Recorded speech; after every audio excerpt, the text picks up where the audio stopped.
नमस्कार, मैं अंजना और आप देख रहे हैं न्यूज सर्कल। आइए बढ़ते हैं आज की बड़ी खबर की ओर। भारत पाकिस्तान में अचानक क्यों हुआ सीज फायर, 10 पॉइंट्स में जानिए संघर्ष विराम के बाद क्या क्या हुआ।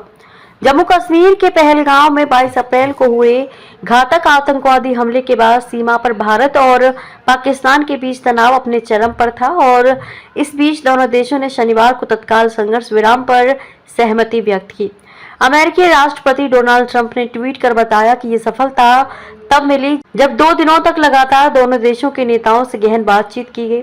भारत और पाकिस्तान के बीच तनाव तब शुरू हुआ था जब पहलगांव में आतंकियों ने 26 नागरिकों की हत्या कर दी थी।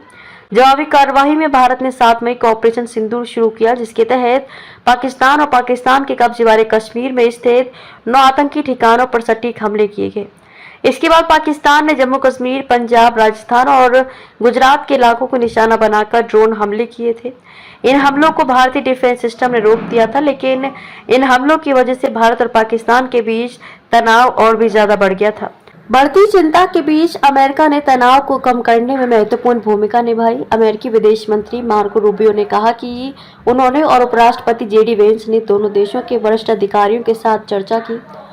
रूबियो ने पीएम मोदी की सराहना की। रूबियो ने टकराव के बजाय बातचीत को चुनने के लिए पीएम मोदी और पाकिस्तान की भी सराहना की। हालांकि संघर्ष विराम की घोषणा के कुछ घंटों के बाद ही श्रीनगर और सीमावर्ती क्षेत्रों में पाकिस्तान द्वारा उल्लंघन देखा गया।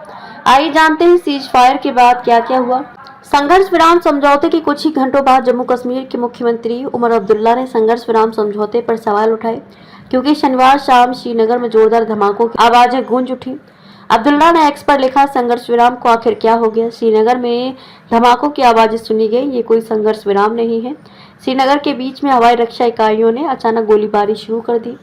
इससे पहले अमेरिका ने युद्ध विराम का श्रेय लिया था। CNN के अनुसार यह बताया गया था कि ये उपराष्ट्रपति जेडी वेंस ही थे जिन्होंने अंततः प्रधानमंत्री मोदी को शुक्रवार को पूर्वी समय अनुसार दोपहर 12 बजे फोन करके आग्रह किया था कि वे भारत को पाकिस्तान से सीधे बात करने के लिए कहें, ताकि तनाव कम करने के लिए उपलब्ध विकल्पों पर विचार किया जा सके।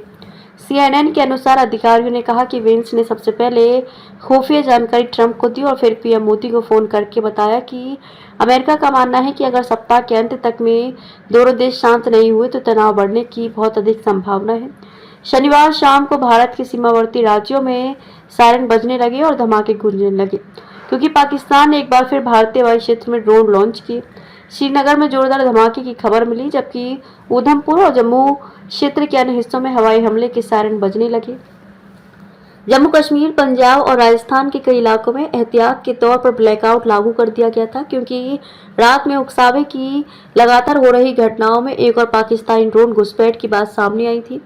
सेना की व्हाइट नाइट कोर ने बताया कि नागरोटा मिलिट्री स्टेशन पर मौजूद एक जवान ने समय रहते कार्रवाई करके संभावित घुसपैठ को नाकाम कर दिया, जिसके बाद दोनों तरफ से हल्की गोलीबारी हुई और कुछ लोग मामूली रूप से घायल हो गए। संदिग्ध की तलाश में तलाशी अभियान भी चलाया गया। विदेश सचिव विक्रम मिस्री ने संघर्ष विराम उल्लंघन के बाद प्रेस वार्ता की और कहा, पिछले कुछ घंटों से पाकिस्तान की ओर से इस समझौते का उल्लंघन किया जा रहा है। भारतीय सेना जवाबी कार्रवाई कर रही है और सीमा पर इस घुसपैठ से निपट रही है। ये घुसपैठ बेहद निंदनीय है और इसके लिए पाकिस्तान जिम्मेदार है। हमारा मानना है कि पाकिस्तान को इस स्थिति को ठीक से समझना चाहिए और इस घुसपैठ को रोकने के लिए तुरंत उचित कार्रवाई करनी चाहिए। चीनी विदेश मंत्री वांग यी ने भारतीय राष्ट्रीय सुरक्षा सलाहकार डोभाल से फोन पर बातचीत की। चीनी विदेश मंत्रालय के अनुसार डोभाल ने कहा कि पहलगाम आतंकी हमले में भारतीय लोगों को गंभीर क्षति हुई है और भारत को आतंकवाद विरोधी कार्रवाई करने की आवश्यकता है। युद्ध भारत का विकल्प नहीं है और यह किसी भी पक्ष के हित में नहीं है। भारत और पाकिस्तान युद्ध विराम के लिए प्रतिबद्ध हैं और जल्द से जल्द क्षेत्रीय शांति और स्थिरता बहाल करने की उम्मीद करते हैं।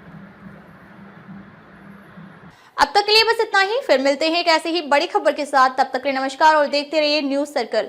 अगर आपको वीडियो पसंद आई हो तो लाइक करें व शेयर करें। ऐसे लेटेस्ट अपडेट पाने के लिए बेल आइकन प्रेस करना ना भूलें। अगर आप हमें फेसबुक या फिर इंस्टा के माध्यम से देख रहे हैं तो हमारे पेज को फॉलो जरूर करें। धन्यवाद।